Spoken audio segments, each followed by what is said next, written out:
Very good morning, all of you are most welcome on my YouTube channel Dev academy English 0.2। दोस्तों, मैं आपके बीच लेकर आया हूँ द हिंदू एडिटोरियल, जिसका टाइटल था आपका लिखा हुआ the travels of the modern icon, और इसी का बचा हुआ कुछ भाग है जो मैं आपके बीच लेकर आया हूँ। ठीक है, तो हम स्टार्ट करते हैं अपनी क्लास को। क्या है मॉडर्न मेमोरी? मॉडर्न मेमोरी आधुनिक याद। मॉडर्न मेमोरी आधुनिक याद। डज नॉट टेक आधुनिक याद नहीं लेती है। आधुनिक याद नहीं लेती है काइंडली, मतलब उदार तरीके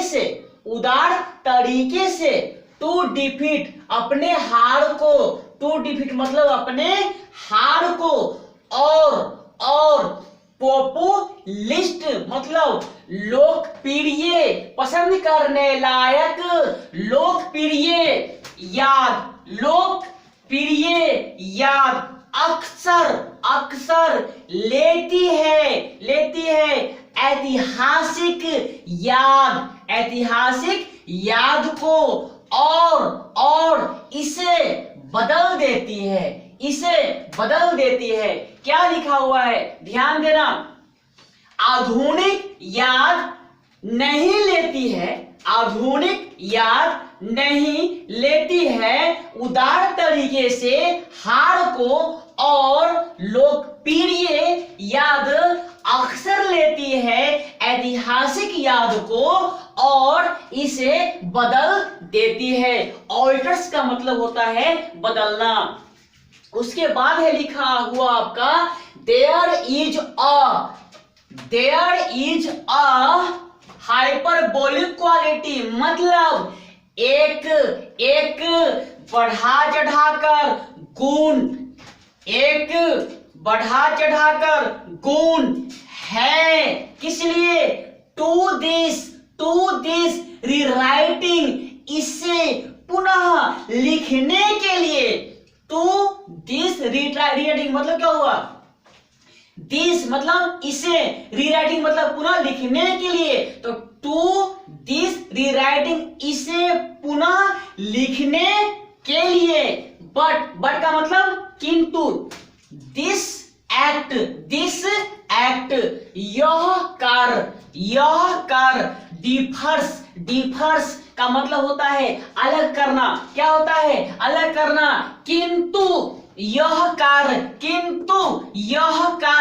अलग करता है। किससे अलग करता है? From a Stalinist rewriting of histories, इतिहासों के पुनः लिखने से क्या? एक तानाशाह के इतिहासों को पुनः लिखने से क्या करता है? यह कार्य अलग करता है। स्टालिन टूक ओल्ड रशियन हीरोज, स्टालिन ने लिया था। स्टालिन टूक ओल्ड रशियन हीरोज, स्टालिन ने लिया था पुराने रूस के नायकों को। Stalwarts of the Bolshevik revolution, Bolshevik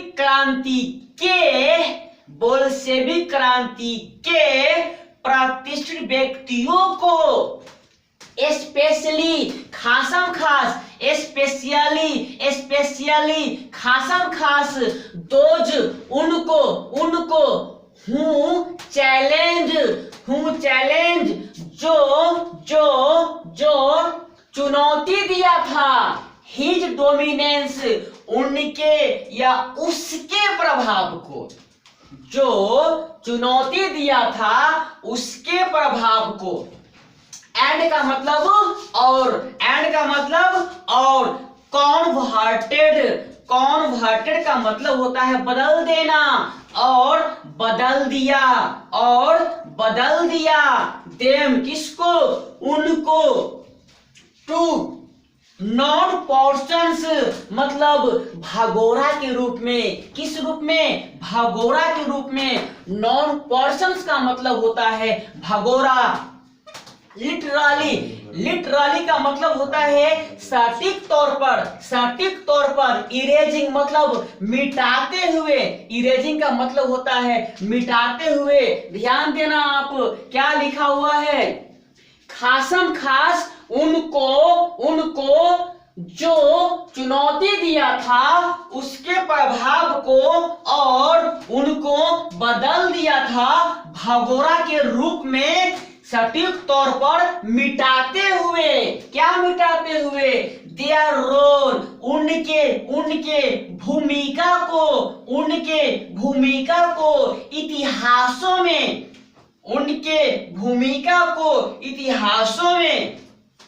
the fate of the Indian icon मतलब क्या हुआ मेरे भाई? The fate of the Indian icon मतलब भारतीय नायक का किस्मत।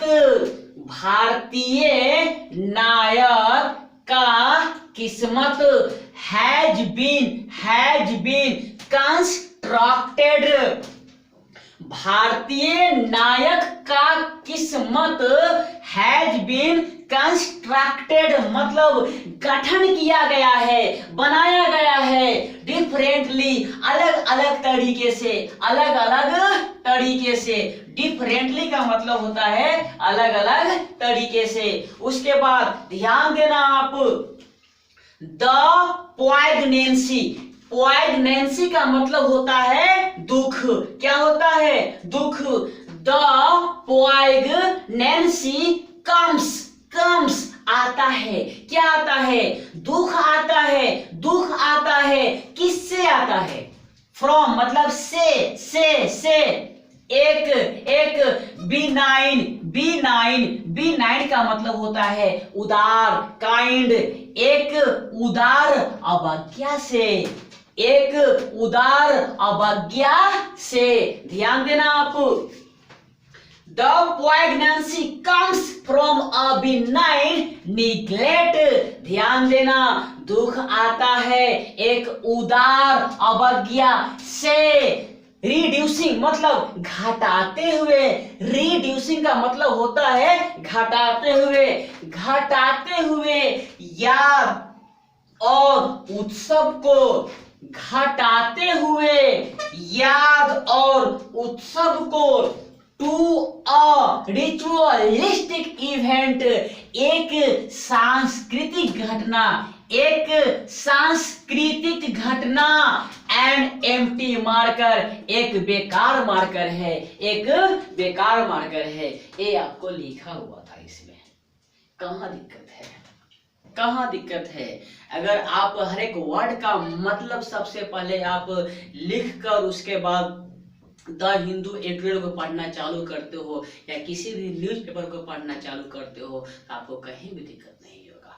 उम्मीद करते हैं कि मैंने जो आपको बताया ये बातें आपको समझ में आ गई होगी। आप सभी को बहुत बहुत धन्यवाद देव अकेडमी इंग्लिश 0.2 देखने के लिए। और इसी प्रकार से हम आपके बीच में द हिंदू एडिटोरियल लेकर आते रहेंगे। तब तक के लिए आप सबका बहुत बहुत धन्यवाद। Take care. Thank you very much.